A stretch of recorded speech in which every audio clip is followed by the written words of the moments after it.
Hello, my name is Cameron Smith, and this is my video submission for the persuasive topic. And my topic is reduce, reuse, and recycle.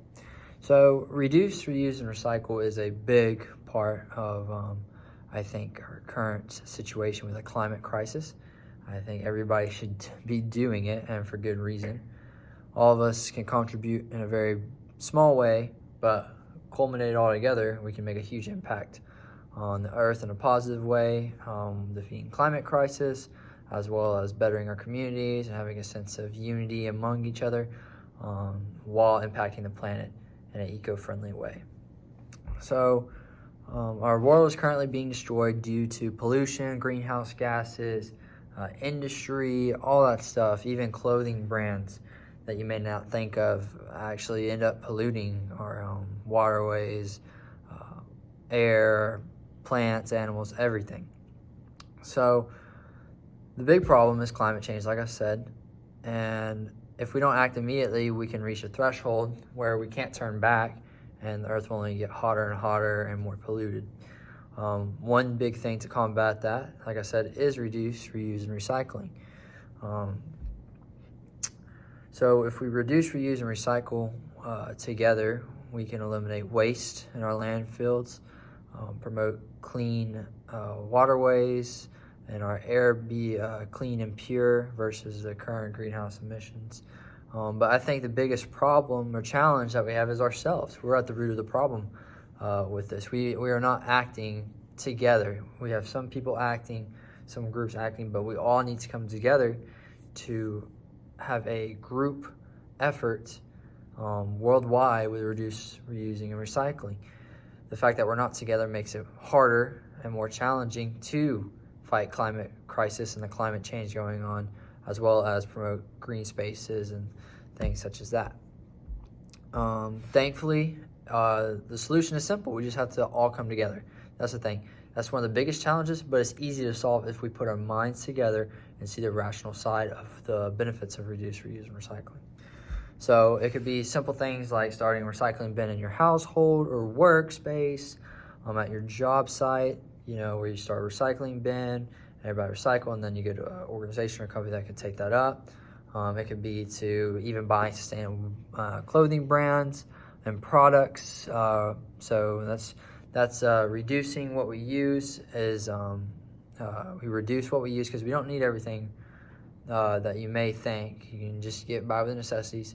Reuse such as bags. You don't need to get a plastic bag from the store every time. Why don't you get a cloth bag? That's reusing. And recycling, like I said, at your job site or your home can help. And we can do all three of those daily with ease. I really think so. I don't think it's that hard. I think reducing is just being smart, and it'll help you financially. Reusing, just get a cloth bag, and recycling, and it's like throwing away trash, but in a different bin for recycling.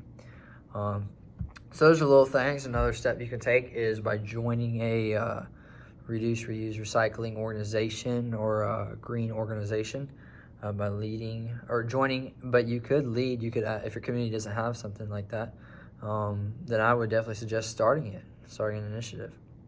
It's very important because plastic that we throw away, we're not reusing, can take up to 1,000 years to decompose, which is a massive problem.